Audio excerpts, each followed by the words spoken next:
রাওয়ালপিন্ডির press বক্সে প্রায় ১ dozen সাংবাদিক এখনো কাজ করছেন। আমি সহ ১ ডজন বলছিলাম, ১২ জনের ১২ জনই বাংলাদেশি। এই মাঠেই রাত পোহালেই বাংলাদেশ পাকিস্তান খেলা হওয়ার কথা। পাকিস্তানি কোনো সাংবাদিক এখন প্রেস কনফারেন্স শেষে প্রেস বক্সে কিন্তু নাই। বাংলাদেশি সাংবাদিকরা আছেন, এর কারণ বাংলাদেশের ট্রেনিংটা শেষ হয়ে গেল, বাংলাদেশের একটা প্রেস কনফারেন্স ছিল, সেটাই তারা কাভার করছেন। উত্তাপ একেবারেই নাই বললে যেটা বোঝায় এই ম্যাচ ঘিরে রাওয়ালপিন্ডিতে তেমনই দৃশ্য। তবে হওয়ার কথা ছিল কিন্তু উল্টো। এই ধরনের টুর্নামেন্টে সবসময় দেখা যায় যে শেষ ম্যাচটার গুরুত্ব অনেক বেশি থাকে। দু দলের কারো না কারো পরের রাউন্ডে যাওয়ার সম্ভাবনা থাকে, অথবা রান রেটের ইকুয়েশন থাকে।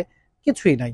বাংলাদেশ পাকিস্তান দুটা দলই নিউজিল্যান্ড ভারতের কাছে প্রথম ২ ম্যাচ হেরে টুর্নামেন্ট থেকে বিদায় নিয়েছে।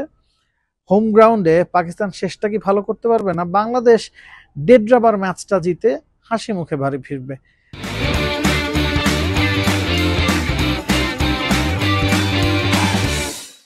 ডেড রাবার ম্যাচটা জিতলে আপনি কি আসলে হাসি মুখে বাড়ি ফিরতে পারবেন? বাংলাদেশ এশিয়া কাপে আমরা দেখেছি বাদ পড়ে যাওয়ার পর ভারতের বিপক্ষে জিতেছে, বা সিরিজে প্রথম ৩ ম্যাচের ২টা হারার পরে শেষ ম্যাচটা ভালো করে। তাতে অনেক কিছু আসলে মনে হয় যে বদলে যায় না, অনেক কিছু ঠিক আছে। আসলে বাংলাদেশের সিনিয়র অ্যাসিস্ট্যান্ট কোচ সালাউদ্দিন যেটা বলেছেন সেটাই সত্য। ১ ম্যাচ জিতলেই কোনো কিছু বদলাবে না, তবে জিতেই শেষ করতে চাইবে দুটা দল।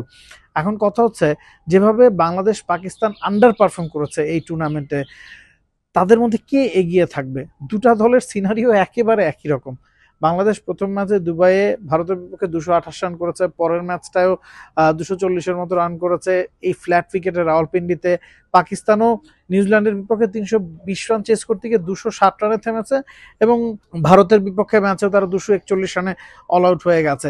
তো এখনকার মডার্ন এরার ক্রিকেটে, যেখানে ৩৫০ রানও সেভ না, যেখানে ৩০০ রান আপনাকে হরহামেশা করতে হবে অন্তত ফ্ল্যাট উইকেটে জিততে হলে, সেই ধরনের ক্রিকেট পাকিস্তান বাংলাদেশের কোনো দলই খেলতে পারেনি। ব্যাটিংয়ে ইন্টেন্টের অভাব বেশ প্রকট, হার্ড হিটারের অভাব প্রকট। পুরো ৫০ ওভার জুড়ে যে রানের ফ্লোটা ধরে রাখা দরকার, সেই জায়গায় দুই দলেরই সমস্যা আছে। তো ব্যাটিংটাই মূলত দুই দলের সমস্যা। পাকিস্তানের বোলিং নিয়ে পাকিস্তানিরা অনেক গর্ব করে, তবে এই টুর্নামেন্টে পাকিস্তানের বোলিংও কিন্তু একেবারেই কাজে দেয়নি। তুলনায় বাংলাদেশ বোলিংটা ভালো করেছে। বোর্ডে রান না থাকার পরও ২ ম্যাচেই বাংলাদেশ ফাইট করেছে। তো কোন দল আসলে এগিয়ে থাকছে সেই বিষয়ে হোম গ্রাউন্ডের সাপোর্টটা বিবেচনা করলে পাকিস্তান এগিয়ে থাকবে। তবে ওভারঅল এই টুর্নামেন্টে খারাপ খেলা ২ ম্যাচের কথা যদি আপনি কম্পেয়ার করেন, বাংলাদেশকে খুব বেশি পিছিয়ে রাখতে পারবে না। দিন শেষে এই ম্যাচটা আসলে খুব বেশি গুরুত্ব নাই, একটা আনুষ্ঠানিকতার ম্যাচ মাত্র।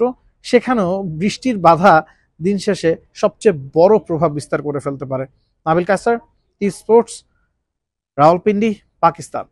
For more updates, subscribe to our YouTube channel and click on the bell icon. Follow us on Facebook and Instagram. Download T Sports app to enjoy exciting games and highlights. Visit tsports.com.